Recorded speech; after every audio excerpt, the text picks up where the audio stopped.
The first time Ava saw him, she froze. Not out of awe or admiration, but fear.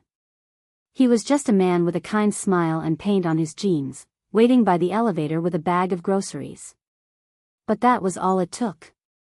Her body went stiff, heart pounding like war drums. She stepped back. He noticed, but didn't move closer. He simply nodded politely and let her take the elevator alone. That's when it started.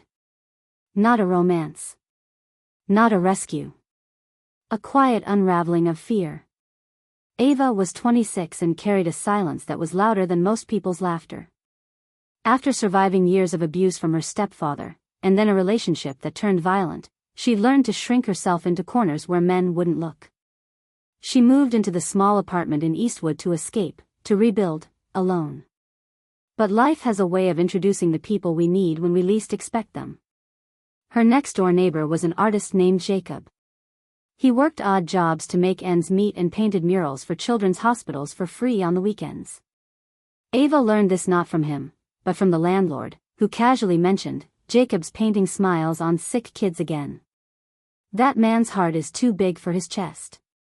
Still, Ava avoided him. Until the power went out during a storm. She was sitting in the dark, clutching her knees, as rain pounded her windows like fists. The electricity had been cut for hours. Her fridge was leaking water, and her phone was dying. Then, 3 soft knocks on the door. Panic. She didn't answer. But after a few seconds, she heard a voice, muffled but calm. "Hi. It's Jacob. I noticed your light was out too. I'm just leaving a flashlight here, and a thermos of hot cocoa. No need to open the door." Footsteps fading. She waited. Listened. Finally cracked the door open a few inches. There it was. A small flashlight, and a metal thermos with a yellow sticky note. No strings. Just kindness. Stay warm. J. That was the first crack in her wall. Days later, she found herself stepping outside at the same time Jacob did. He didn't force conversation. He simply smiled and said, "Morning," before walking away with his paint-stained tote. He never asked personal questions. Never stood too close. Never pushed. It took 2 months before Ava initiated a conversation. About the mural he was painting. About why he chose sunflowers. He smiled. Because they turned toward the light, even on the darkest days. That night, she cried into her pillow.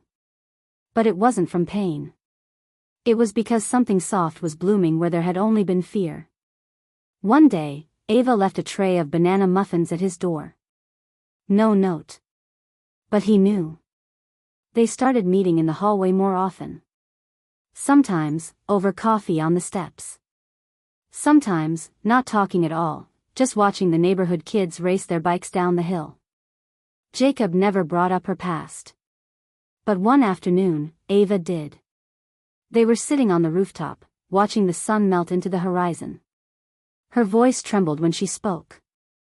"I used to think all men wanted something. That even kindness was currency for later cruelty." Jacob didn't interrupt. He just listened. "And then you just gave." Without expecting anything back.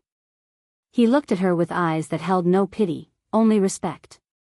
"People don't have to take something from you to give you something real," he said gently. And she believed him. Months passed.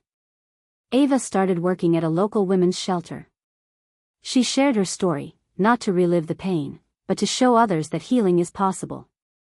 She invited Jacob to one of the mural painting sessions at the shelter.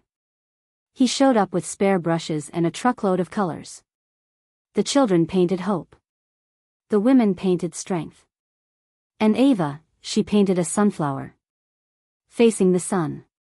Years later, when Ava stood at the opening of her own nonprofit, New Roots, a home for trauma survivors, Jacob was in the front row.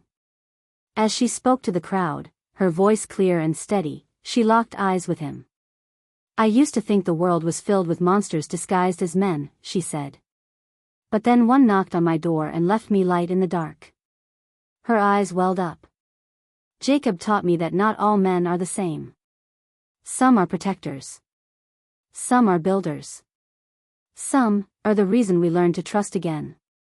The crowd applauded. Jacob clapped, eyes glassy with quiet pride. And as the sun dipped low behind the center's sign, Ava turned toward it, like she always did now. Not in fear, but in warmth. Because once upon a time, she was afraid of men. But now, she knows some of them show up just to remind you. There is still goodness in this world.